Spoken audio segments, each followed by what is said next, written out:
Everyone, and welcome to our second week in a new series on Paul's letter to the Romans. If you would please pause the video now and read Romans chapter 1, verse 17, and then also the prophet Habakkuk. Paul quotes the prophet Habakkuk, so I'm going back to that. Habakkuk verses 1 through 5 in chapter 2. All of that's in the description section below. Pause the video and read that, and now I'm moving into the questions. Question 1 is, what is the runner in verse 2 going to do with the message, and why? And what is the message? So the message is that the end is coming, and that the righteous will persist in faithfulness, and they will live according to their faith in God's salvation and faith in the ways of God.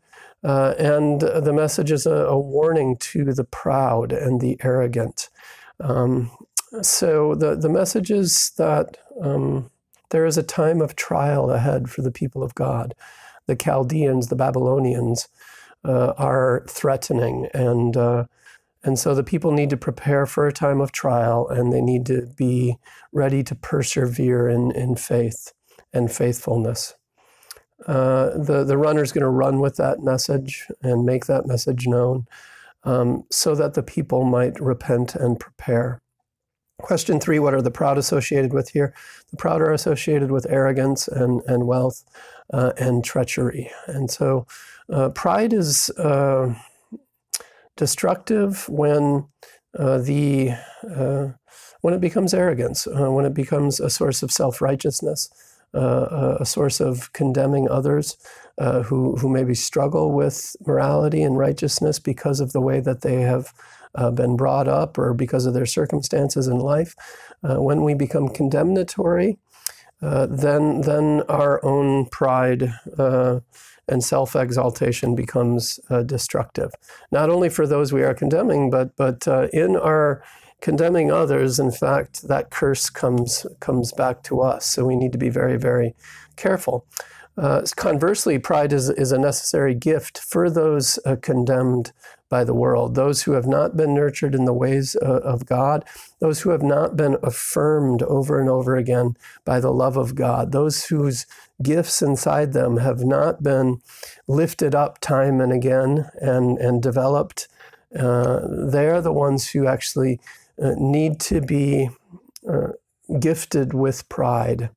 They need to be affirmed, and they need to be told how proud God is of them and how proud we are. And so when we do that, when we affirm them, when we let them know how capable they are, the world wants to make victims of people who have been put down over and over again.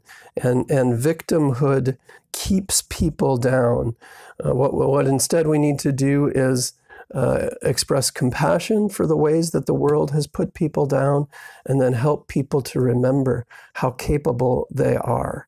And when we do that, then they live into the righteousness, they live into the gifts of God, and they become or continue to be an amazing blessing. Question 4, what will happen to the arrogant and wealthy who choose exploitation and refuse to share their wealth? They will not endure, says the prophet Habakkuk. Trouble is coming their way. Justice will come to those who take advantage of the poor and who do not share out of the wealth with which God has blessed them. If it does not happen in our time, if it happens that the wicked prosper, eventually there will be justice. And that's part of that's part of an apocalyptic or an eschatological worldview. Judgment and justice is coming. And so those who seem to be getting away with not sharing the gifts with which God has blessed them, and who only care about themselves and their families and the accumulation of wealth, judgment will be coming to them as well. It also comes in time, and it comes in time sometimes by way of circumstances and God's providence in and through those circumstances, sometimes by way of God's work in the conscience. God, in fact, is always judging our conscience, wanting us to know what is good and what is bad, what is right and what is wrong. And the question is, will we listen? Will the wealthy listen in this time of great trial and be willing to share out of the great abundance with which God has blessed them? Question 5, those who live rightly live by faith, says Habakkuk and also the Apostle Paul. What's the connection between righteousness and faith? So first of all, faith makes us humble.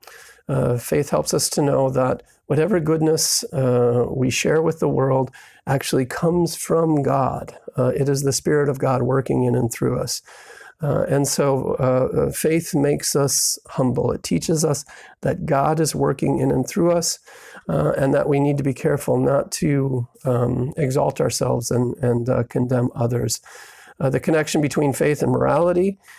So Jesus shows the world that the invisible powers and principalities of goodness and righteousness and justice and love and peace, that these are the realest of real powers and principalities.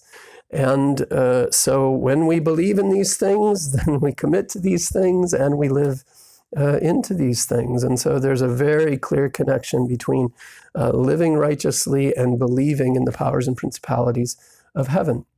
I already spoke to eventual judgment.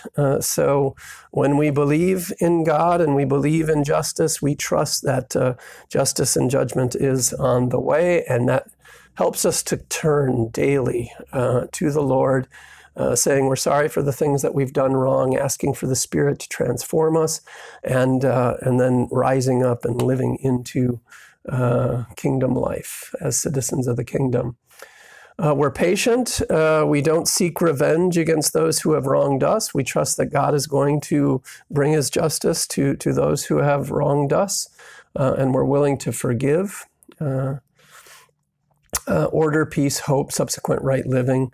All of these things come by way of faith in God. When the world wants to put us down, when our soul is warring within us, we receive mercy and the assurance of God, the sweet presence of God is with us, and we are blessed with peace. And when it seems that things are not getting better, we remember that God will make them better in his good time. If we do not live rightly by faith, read verses 18 to 23 now, please, in Romans 1, verses 18 to 23. You know what? I'm going to pause this video now because it is already almost 8 minutes long. God bless and keep you. I'll do another video shortly.